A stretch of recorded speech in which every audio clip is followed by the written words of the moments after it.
So we are back with our next topic, that is jugular venous pressure. Jugular venous pressure is the indirect measure of the right atrial pressure, and to measure the JVP, we use internal jugular vein. Now, the internal jugular vein lies deep to the sternocleidomastoid, while the external jugular vein is superficial and it can easily kink. That's why internal jugular vein is preferred. Now, about the measurement. Now, suppose that the patient was lying in a recumbent position. Initially, the patient was lying flat, and even in the flat position, if we draw this picture, this is the sternum, this is the clavicle, and these are the two heads of the sternocleidomastoid, and this is our heart. Okay, even in the lying down position, the difference in the level of the right atria and the sternocleidomastoid is 5 centimeter. Okay, difference is 5 centimeter. Now suppose that we have to measure the jugular venous pressure of any patient. Then we put the patient in the recumbent position with a 45-degree angle. Now head should be turned slightly towards the left, and the person measuring the JVP should be on the right side, should be on the patient measuring the JVP should be on the right side, looking in an oblique angle to the neck of the looking at the neck of the patient, and we try to look for the pulsation. Usually the pulsation is seen in between the we have to look in between the two heads of the sternocleidomastoid. Usually it is seen deep to the sternocleidomastoid in between the two heads. Okay. Now suppose that this is the point where we see the maximum pulsation. This is the point where we see the maximum pulsation. Now we measure the distance between the point of maximum pulsation and the suprasternal notch. Suppose that this comes out to this comes out to be 3 centimeter. This comes out to be 3 centimeter. So if we have to calculate the JVP, so the JVP of the patient will be this. We have to add 5 centimeter, because even in the resting position, difference between the level of the atria and the suprasternal notch is 5 centimeter, and then we add 3 centimeters, so it comes out to 8 centimeters of H2O, 8 centimeters of water, 8 centimeters of water. So this is also the normal JVP. Normal JVP is 8 centimeters of water. Anything above the 8 centimeter is called as raised JVP. Now, when we look at the neck, there can be two pulsations. It could be either JVP, and it could be either the carotid pulse. Now, how do we differentiate that it is JVP and not carotid pulse? The first thing which can easily be differentiated, that JVP is not palpable. It is not palpable, and carotid pulse is easily palpable. We all know to palpate it along the anterior border of sternocleidomastoid or at the angle of the jaw. Second point. Now there is a term called as abdominal. There is a term called as abdominal reflex. Now what is abdominal reflex? If the abdominal reflex is present, then it is JVP. If it is absent, then it is carotid pulse. Then what is abdominal reflex? We compress the abdomen of the patient. By compressing the abdomen, there will be increased venous return to the heart, and when there is increased venous return, then the right atrial pressure will increase and the pulsations will increase. And if this happens, then it is JVP and not carotid pulse. Then change with respiration. If the pulsation changes with respiration, then it is JVP and not carotid pulse. Now see, when we inspire, the intrathoracic pressure decreases and the venous return will decrease, and with inspiration JVP will decrease. This is the normal condition, and we will further study about the Kussmaul sign, in which due to some pathological condition during inspiration JVP will increase, and that is called as Kussmaul sign. So fourth thing is change with position. When we change the position of the patient, then also the JVP pulsations will change and carotid pulse will not change. Now we are going to study about the waves of JVP. First wave is C wave, then there is fall, that is X descent, then an increase positive wave, that is V wave, then again a fall Y descent, and then the last positive wave, that is the A wave. Okay, so I've drawn the normal hurt here. Now we all know that the JVP is an indirect measure of right atria. So whatever pressure we will take will be the pressure of the right atria. So in between the right atria and right ventricle there is a tricuspid valve. There is a tricuspid valve. Now suppose that at the end of the systole, at the start of the systole, this tricuspid valve is closed. This tricuspid valve is closed, and the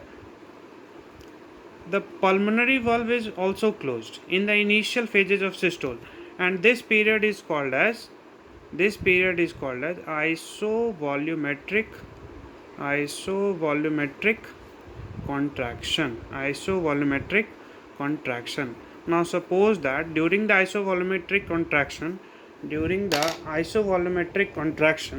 these ventricles are trying to contract.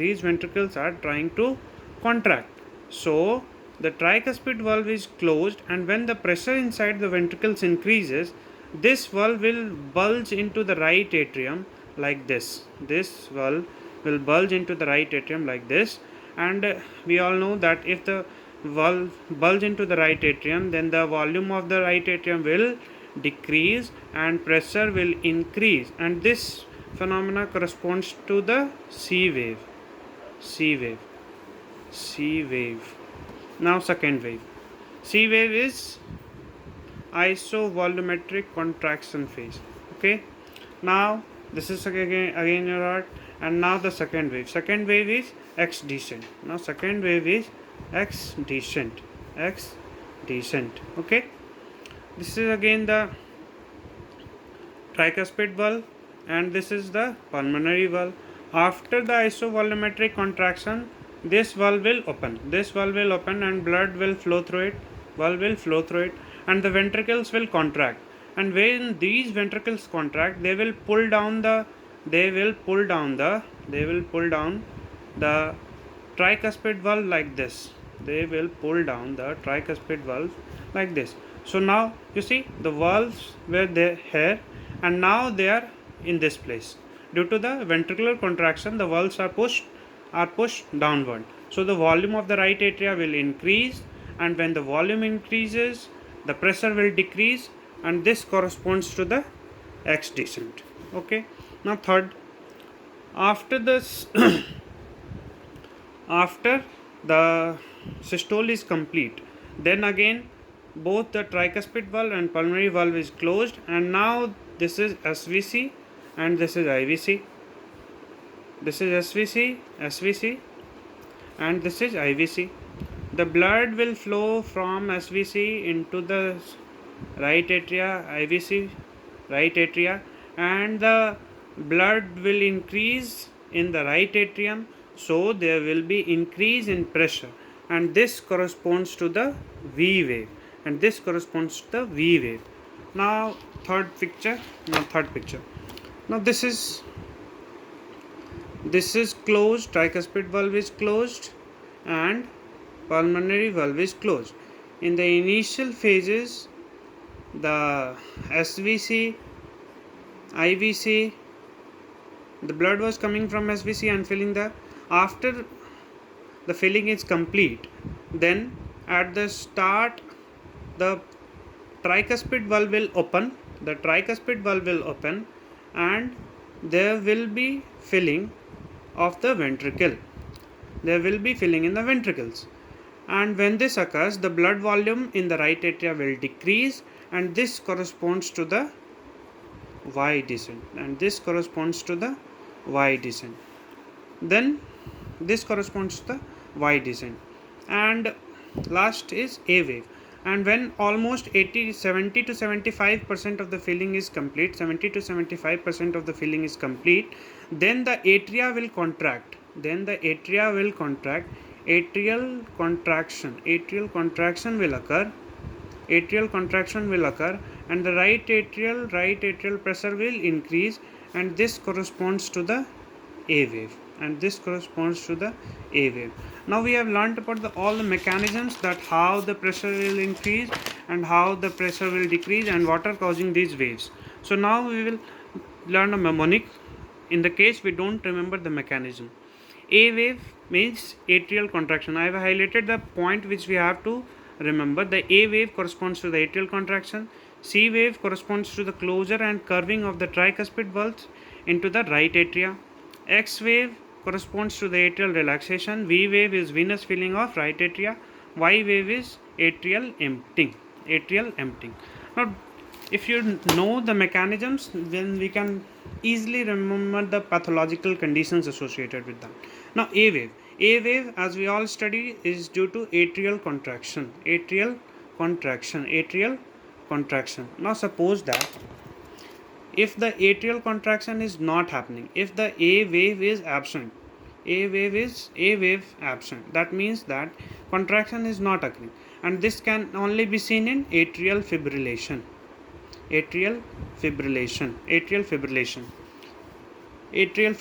So A wave absent means atrial fibrillation.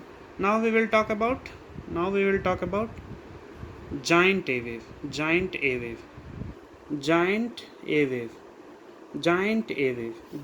wave means if the right atria contracts.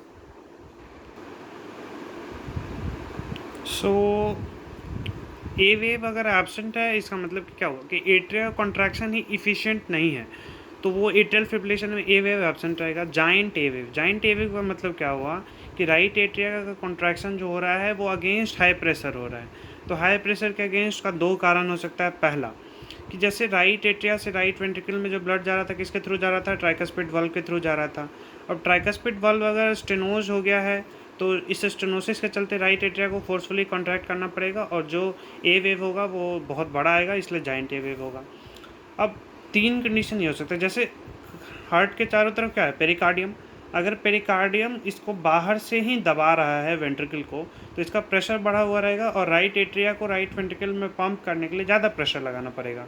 तो whenever there is cardiac tamponade, there will be giant A wave. अब अगर मान लो कि किसी कारणवश, जैसे किसी को पल्मोनरी हाइपरटेंशन हो, पल्मोनरी स्टेनोसिस हो, उसके चलते जो राइट वेंट्रिकल का हाइपरट्रॉफी हो गया, तो उसमें भी प्रेशर बढ़ा हुआ रहेगा, तो जाइंट ए वेव मिलेगा. तीसरा हो सकता है कि मान लो कि इन्फार्क्ट हो गया है, एमआई हो गया, तो राइट वेंट्रिकल पंप ही नहीं कर रहा है, काम ही नहीं कर रहा है, तो इसमें ब्लड पूल होते जाएगा, इसका प्रेशर बढ़ेगा, और इसमें भी आपको जाइंट ए वेव मिलेगा. उसके बाद फिर आता है कैनन ए वेव. कैनन ए वेव क्या हो गया कि कैनन ए वेव है कि जैसे कैनन मतलब और ज़्यादा बड़ा, तो राइट एट्रिया जो है वो एक क्लोज ट्राइकस्पिड वाल्व के अगेंस्ट कॉन्ट्रैक्ट कर रहा है. तो वो तीन केसेस में होता है. एक होता है जंक्शनल रिदम में, एक होता है पीएसवीटी में, और एक होता है हार्ट ब्लॉक में. तो जंक्शनल रिदम और पीएसवीटी में जो है वो रेगुलर कैनन ए वेव आता है, और जो हार्ट ब्लॉक है उसमें इरेगुलर कैनन आएगा. ऑब्वियस सी बात है, क्योंकि इसमें एट्रिया और वेंट्रिकल अलग अलग कॉन्ट्रैक्ट कर रहा है, तो कभी कभी कॉन्साइड करेगा, कभी कभी नहीं करेगा. तो irregular cannon is a feature of heart block. And junctional rhythm और पीएसवीटी दोनों में क्या होगा कि रेगुलर आएगा. तो इसमें क्या है कि एवी नोड पेसमेकर हो गया, तो एट्रिया और वेंट्रिकल दोनों को एक ही साथ सिग्नल जा रहा है, लेकिन इसमें हार्ट रेट जो है वो 50 या उससे कम रहेगा. ठीक, लेकिन वही चीज़ अगर पीएसवीटी में है, तो रेगुलर कैनन के साथ साथ इसका हार्ट रेट जो है 100 या 100 से ज़्यादा होगा, इसीलिए इसको फ्रॉग्स हार्ट भी कहा जाता है, फ्रॉग्स हार्ट कहते हैं. अब आ जाइए एक्स डिसेंट में. एक्स डिसेंट हम लोग क्या पढ़े थे कि जैसे ये मेरा हार्ट था, ये हार्ट था मेरा, और इसमें क्या हो रहा था कि जब ये आइसोवॉल्यूमेट्रिक कॉन्ट्रैक्शन फेज के बाद जब ब्लड बाहर जा रहा था, तो ट्राइकस्पिड वाल्व को ये नीचे खींच रहा था. अब ट्राइकस्पिड वाल्व जब नीचे खींच रहा था, तो क्या हो रहा था कि राइट एट्रिया का प्रेशर जो था वो कम हो रहा था. इसके चलते क्या हो रहा था कि एक्स डिसेंट हो रहा था. अब लेकिन मान लीजिए कि किसी कारणवश ऐसा कंडीशन आ गया कि इवन दो वो नीचे आ रहा है वाल्व, लेकिन राइट एट्रिया का प्रेशर ही कम नहीं हो रहा है. अगर वो प्रेशर कम नहीं होगा, तो जो एक्स डिसेंट आ रहा था वो आएगा ही नहीं. एक्स डिसेंट कभी नहीं आएगा. तो किस किस कारण में हो सकता है? पहला एक मान लीजिए कि किसी को ट्राइकस्पिड रिजर्जिटेशन है, तो जो ब्लड वेंट्रिकल में था वो रिजर्जिटेट करके फिर से एट्रिया में चला जाएगा और उसके चलते उसका प्रेशर कम नहीं होगा। या फिर मान लीजिए किसी को एट्रियल फिब्रिलेशन था जिसके चलते उसके एट्रिया में क्लॉट बना हुआ है, अब वो क्लॉट जब तक वहाँ रहेगा तब तक उसके प्रेशर को कम होने नहीं देगा, तो एक्स डिसेंट उसमें एब्सेंट होगा। अब डीप कब कब होगा, तो ऑब्वियस ही बात है, just like a gym, if we have to lift a weight of 40 kgs, we have to apply much less force in comparison to lifting 100 kg. Just like that, if we are putting pressure around the ventricles from outside, as in the case of cardiac tamponade, or if the pericardium is stiffened, as in restrictive cardiomyopathy and constrictive pericarditis, then the heart has to apply more force in order to overcome, and the vigorous contraction of the ventricle will pull the walls of will pull the tricuspid valve more downward, and there will be more decrease in the pressure of the right atria, and the X descent will be deep in the case of cardiac tamponade, restrictive cardiomyopathy and constrictive pericarditis. As we can observe that all the JVP features of RCMP and CP are almost similar in most of the cases. Now we come to the V wave. V wave क्यों आ रहा था, जैसे कि Venus filling हो रहा था ना, Venus filling atria जो था वो ये एट्रिया का फिलिंग हो रहा था कहाँ से, एसवीसी से, ठीक। तो अब जैसे मान लीजिए कि ये आपका हार्ट है, ये हार्ट है हमारा, और यहाँ एसवीसी से ब्लड आ रहा था, ठीक, एसवीसी से ब्लड आ रहा था। अब ये एसवीसी का ऑब्स्ट्रक्शन हो जाए, एसवीसी का अगर ऑब्स्ट्रक्शन हो जाएगा, एसवीसी के ऑब्स्ट्रक्शन में क्या होगा कि ब्लड राइट एट्रिया में आना बंद, इसलिए जो वी वेव होगा वो मिलेगा नहीं। अब लार्ज वी वेव कब कब मिलेगा, क्यों हो रहा है वी वेव, क्योंकि राइट एट्रिया का फिलिंग हो रहा है, तो या तो उसमें ज़्यादा ब्लड भेज दे, या तो उस राइट एट्रिया रिलैक्स ही ना कर पाए तो उसका प्रेशर ऑलरेडी बढ़ा हुआ रहेगा। तो इंक्रीज फिलिंग कब कब होगा, सेम, एक तो टीआर के केस में ट्राइकस्पिड रिजर्जिटेशन हो रहा है तब, और एक एट्रियल फिब्रिलेशन जिसमें कि ऑलरेडी उसमें एक क्लॉट प्रेजेंट है, तो इन दोनों केसेस में राइट एट्रिया में ब्लड ज़्यादा भरा हुआ है। और कब कब राइट एट्रिया रिलैक्स ही नहीं कर पाएगा, as in restrictive cardiomyopathy and constrictive pericarditis, इन दोनों केसेस में एट्रिया रिलैक्स ही नहीं कर पाएगा। इसलिए इवन दो अगर ब्लड थोड़ा कम भी आ रहा है लेकिन उसका प्रेशर जो है वो ज़्यादा रहेगा, तो इन केसेस में लार्ज वी वेव मिलेगा, ठीक। उसके बाद फिर आता है आपका वाई डिसेंट, लास्ट है wave Y descent. Y descent क्यों हो रहा था, वाई डिसेंट हो रहा था हमारा इसलिए क्योंकि ये हमारा हार्ट था और ये वाला ट्राइकस्पिड वाल्व ओपन होके सारा ब्लड जो था वो कहाँ आ रहा था, वेंट्रिकल में। अब ऑब्वियस सी बात है, स्टोक्स एडम सिंड्रोम पढ़े हम लोग, और ये सब भी, और ये हम जान रहे हैं कि अगर एट्रिया में ज़्यादा ब्लड आया, एट्रिया में अगर ब्लड ज़्यादा आया तो वो उतना ही जल्दी वेंट्रिकल में आना चाहेगा। फ्रैंक स्टार्लिंग लॉ, जितना ज़्यादा स्ट्रेच होगा उतना ज़्यादा कॉन्ट्रैक्शन होगा। इसीलिए जब भी, सिंपल सा कॉन्सेप्ट है, जब जब हमको लार्ज वी वेव मिलेगा, जब हमको लार्ज वी वेव मिलेगा, तब वाई जो होगा वो क्या होगा, रैपिड होगा, सिंपल सा। अब लार्ज वी वेव हम लोग अभी पढ़ चुके हैं, tricuspid regurgitation, atrial fibrillation, restrictive cardiomyopathy and constrictive pericarditis. अब स्लो वाई कब मिलेगा, स्लो वाई कब मिलेगा, तो जब वेंट्रिकल का प्रेशर बढ़ा हुआ है तो धीरे धीरे उसमें ब्लड आएगा। तो वेंट्रिकल का प्रेशर कब कब बढ़ा था, वेंट्रिकल का प्रेशर जो पहला हम लोग पढ़े थे, जाइंट ए वेव जब मिला था, जाइंट ए वेव जब मिला था, तो जाइंट ए वेव कब मिला था, इधर RVH हो गया हो, इधर ड्यू टू पल्मोनरी स्टेनोसिस और pulmonary hypertension, right ventricular MI हो गया हो, राइट वेंट्रिकुलर फेलियर हो उसको, चाहे उसको कार्डियक टैम्पोनाड हो, तो इन सब केसेस में slow Y, right ventricular MI and right ventricular failure हो गया हो, चाहे ये RVH हो, तो जब हमको लार्ज ए मिलेगा तब हमको स्लो वाई मिलेगा, ठीक। अब देखो टैम्पोनाड में क्या होगा कि वाई मिलेगा ही नहीं, क्यों, क्योंकि देखिए जैसे ये हमारा हार्ट है, ये हमारा हार्ट है, ठीक। अब ये पेरिकार्डियम था हमारा, ये पेरिकार्डियम है, जैसे ये पेरिकार्डियम है, चारों तरफ इसके ब्लड भरा हुआ है, ये चारों तरफ ऐसे करके ब्लड भरा हुआ है। अब क्या हुआ है कि मेरा वेंट्रिकल जो है वो कोलैप्स कर गया है because of the external pressure. Because of the external pressure मेरा वेंट्रिकल क्या हुआ है, कोलैप्स कर गया है। अब इसके चलते no blood can flow passively, no blood can flow passively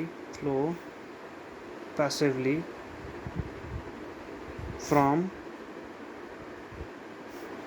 atria to ventricle. कोई भी थोड़ा सा भी ब्लड जो है वो राइट वेंट्रिकल के कोलैप्स करने के चलते इसमें आ ही नहीं पाएगा, इसलिए इसमें वाई वेव एब्सेंट होगा कार्डियक टैम्पोनाड में, cardiac tamponade. Okay, so this will do everything about. And one small sign I have talked about, small sign, कुछ क्या हुआ कि जैसे यूजुअली क्या होता है जब हम इंस्पिरेशन करते हैं तो इंट्राथोरेसिक प्रेशर घटता है, जेवीपी घटता है, लेकिन मान लीजिए ये हमारा हार्ट है, ये हमारा हार्ट है। अब इस हार्ट को चारों तरफ से कोई ऐसे दबा के रखा है, ये ऐसे दबा के रखा है। अब कोई चीज़ किसी को दबा के रखा है तो even though intrathoracic pressure decrease होगा, लेकिन राइट एट्रिया का प्रेशर कम नहीं हो पाएगा। So in cases of cardiac tamponade constrictive pericarditis, in inspiration JVP will increase, JVP will paradoxically increase, and this is called as Kussmaulson. Thank you.